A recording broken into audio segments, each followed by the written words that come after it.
Welcome back to the show, everybody. This is the Upper Tier Podcast. A little bit of wrestling flavour here for you. We have a review of Dark Side of the Ring. Sensational Sherri. What an episode it was. Being billed as the best episode of the season so far. Hard to argue with that. But also an unbelievable episode in terms of the plethora of Dark Side of the Ring seasons. 2 episodes still to go. Sandman up next. And then Black Saturday, the Vince McMahon one, is going to round out the season, and that's sure to be an absolute belter. Really looking forward to the Sandman one as well. But this one was a tough one to get through. This pulled on the heartstrings, no doubt about it, and gave us a real insight into the business. Starts off plenty of unknown insights in this. Let me know down in the comments. Did you know a lot of this stuff that came out, and or were you surprised by it and stuff like that? But things like leaving her son after 3 months, giving up her son to pursue pro wrestling and stuff like that, and that was just heartbreaking. Obviously Jared has his own health struggles and stuff like that, trying to get through life as best he can, and he's dealing with this as well, and it's tough, and there's a team through it and all that kind of stuff and all.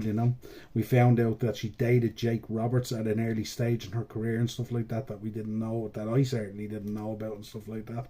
And of course Jake talks about her working for his dad and stuff like that, and there's an interesting dynamic in the description how Jake describes his dad and how Rockin' Robin, Jake's sister, describes her dad as well. There's quite a dynamic in that there.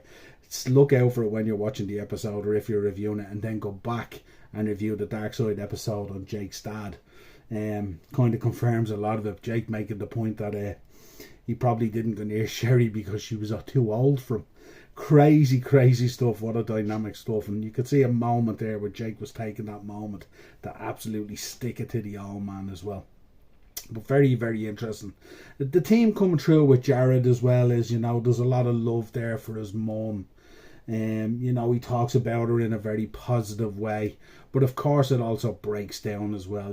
Despite the background of his mum giving him up and stuff like that, you could see there was a love there for her. But there's a moment towards the end of the episode, of course it skips around a bit, where Jared is there with his stepmom, and they begin to talk about that whole issue of Sherri giving up the son for pro wrestling and all, and that's a tough one. That tugs on the heartstrings. Interesting. Jim Cornette comes in straight away, managed her at a very young age. I think he was the first one to manage her. Certainly she's revered in the business, and she was hugely successful. As often it is in these episodes, it's the fall from grace that causes the problem and stuff like that. But we get to hear from Rockin' Robin, Jake's sister, who wrestled with her a lot, and also Medusa comes in as well, and they talk not only about Sherri and what she meant to the business and all that kind of stuff, and we get everything in between as well. Macho Man, Shawn Michaels, Ted DiBiase, and it throws me back to a time when Sherri was getting inducted into the Hall of Fame. I was at that Hall of Fame. It was my very first Hall of Fame. 2006, WrestleMania 22. And we were at it, and we had a breakfast brunch with her as well.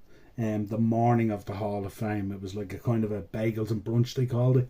So it was like a wedding kind of thing, and there was round tables, and Joey Styles was doing MC and questions and all, and Sherri was one of the guests at the top table. And I have to say, when she walked in, she lit up the room. Personality, bags of it, and all that kind of stuff. She was always switched on, and I think that's a lot of what led to her success in the business and stuff like that. A phenomenal wrestler, a phenomenal manager. She really got the psychology of the business as well down and stuff like that. And we know some of those moments she was so influential in, the Macho Man one and all that kind of stuff. And Ted DiBiase, of course, and Ted spoke so fondly of her as well, at that Hall of Fame and stuff like that as well. But also he was very, very upset at her passing and stuff like that, So it goes through the whole business and the mammoth of it and all that kind of stuff. And, Medusa talking about the grind and how difficult it is to stay on top of the business. And especially as women wrestlers back then, to stay on top of the business, stuff like that and all. Left WWE, fall from grace, the usual. there was issues there with drug abuse and drug taking and all that kind of stuff. Ends up going to WCW, had quite the fractured relationship with Eric Bischoff, as you're saying in the Hall of Fame, the way it was all played out and stuff like that.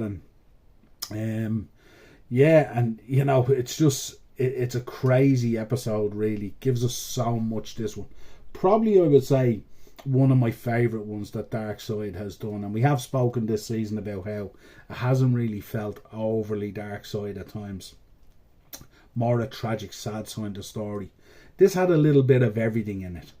And sadly she passed away September the 11th, 2007, aged 49. Literally just over a year and a half after entering into the WWE Hall of Fame in 2006.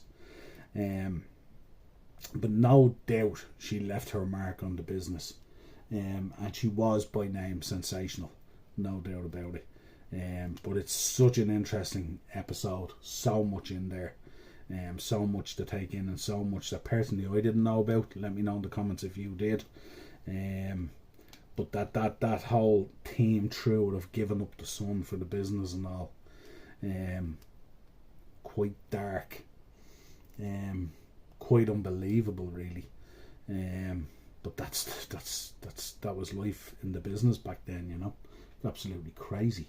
So let me know what you thought of the episode.